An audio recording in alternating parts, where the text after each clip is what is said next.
নমস্কার বন্ধুরা, আমরা রয়েছি চিফ ইলেকটোরাল অফিসার ওয়েস্ট বেঙ্গলের ওয়েবসাইটে, যেখানে 2002 সালের যে ভোটার লিস্ট সেটি আপলোড করা হয়েছে এবং সব ডিস্ট্রিক্টের জন্য কিন্তু করা হয়নি। কোন কোন ডিস্ট্রিক্টের জন্য করা হয়েছে এবং কিভাবে আপনার যে পোলিং স্টেশন বা বুথ তার যে ভোটার লিস্ট সেটি আপনারা পাবেন, সমস্ত আজকের ভিডিওতে শেয়ার করব। তার পাশাপাশি 2002 সালের এই যে ভোটার লিস্ট সেটি কেন এত ইম্পর্টেন্ট তার কারণও কিন্তু আপনাদের দেখাবো।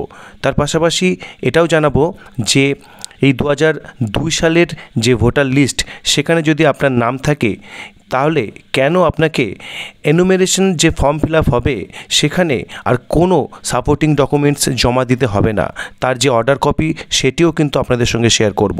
তো চলুন শুরু করা যাক আজকের ভিডিও।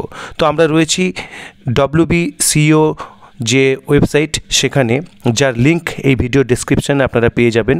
সেখানে দেখুন যে লেটেস্ট নিউজ রয়েছে, সেখানে electoral roll of SIR 2002 upload করা হয়েছে এবং লেখা রয়েছে remaining assembly constituencies will be uploaded soon, অর্থাৎ যেগুলো বাকি রয়েছে সেটা খুব তাড়াতাড়ি আপলোড করা হবে।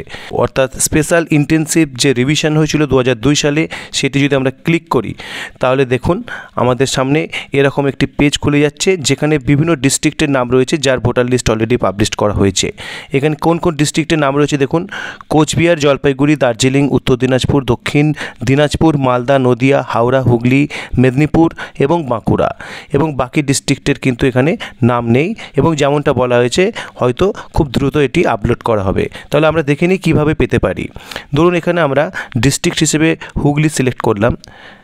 তো এখানে ডিস্ট্রিক্ট হুগলির আন্ডারে যে অ্যাসেম্বলি কনস্টিটিউয়েন্সি রয়েছে তার নাম্বার রয়েছে এবং নেম রয়েছে। সে ফর এক্সাম্পল এখানে দেখতেই পারলেন, যদি শ্রীরামপুরে ক্লিক করি তাহলে দেখুন এখানে এসি শ্রীরামপুরের আন্ডারে যে সমস্ত পোলিং স্টেশনস রয়েছে সেগুলো কিন্তু এখানে উল্লেখ করা রয়েছে 1 থেকে শুরু করে আপনারা দেখতেই পাচ্ছেন একেবারে যতগুলো রয়েছে, অর্থাৎ 194 পর্যন্ত। তো এখানে আমরা যদি কোনো একটি পোলিং স্টেশনকে সিলেক্ট করি তো সেটিকে আমরা যদি সিলেক্ট করি, ধরুন প্রথম যেটি রয়েছে সেটিকে যদি আমরা সিলেক্ট করি, ফাইনাল রোল যেটি রয়েছে সেটিকে ধরুন আমরা ক্লিক করলাম, তাহলে কিন্তু এটি একটি PDF ফাইল ডাউনলোড করবে।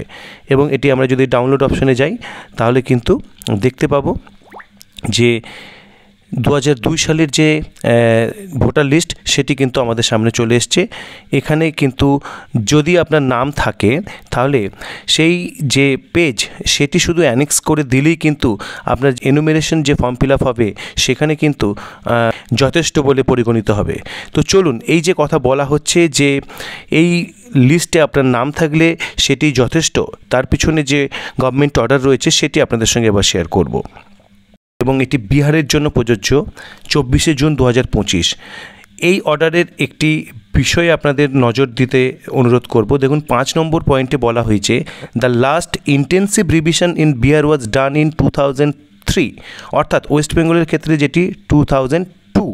সেক্ষেত্রে কি করা হয়েছিল ডিসিশন দেখুন, such electors need not attach any additional document along with the enumerations form, অর্থাৎ এনুমেরেশন ফর্মের সঙ্গে কোনো অ্যাডিশনাল ডকুমেন্টস তাকে অ্যাটাচ করতে হবে না, except the extract of the role, অর্থাৎ এই যে ভোটার লিস্ট তার যে কপি সেটি ছাড়া কিচ্ছু এক্সট্র্যাক্ট করতে হবে না। এবং বলা হচ্ছে CEO এবং DO অথবা ERO তারা কিন্তু এই ইলেকটোরাল রোল অ্যাভেলেবেল করে দেবেন BLOদের কাছে হার্ড কপি ফর্মে এবং অনলাইনেও কিন্তু অ্যাভেলেবেল করবেন ওয়েবসাইটে। তো যেটি আমরা ওয়েস্ট বেঙ্গলের ক্ষেত্রে আমরা দেখতে পাচ্ছি অনলাইনে কিন্তু অলরেডি অ্যাভেলেবেল রয়েছে। অর্থাৎ এই যে 2002-এর যে ভোটার লিস্ট সেখানে যদি আপনার নাম থাকে তাহলে অ্যানেক্সচার C অর্থাৎ এনুমেরেশনস ফর্ম ফিল আপের সময় আপনাকে আর অ্যাডিশনাল কোনো ডকুমেন্টস কিন্তু ফিল আপ করতে হচ্ছে না। সুতরাং এটি খুব ইম্পর্টেন্ট একটি ডকুমেন্টস। এটি আপনারা যে ওয়েবসাইটের কথা বললাম সেখান থেকে সহজেই কিন্তু ডাউনলোড করে সেভ রাখতে পারেন। ধন্যবাদ। কেমন লাগলো আজকের ভিডিও অবশ্যই কমেন্ট করে জানাবেন এবং ভালো লাগলে চ্যানেলটি শেয়ার এবং সাবস্ক্রাইব করবেন।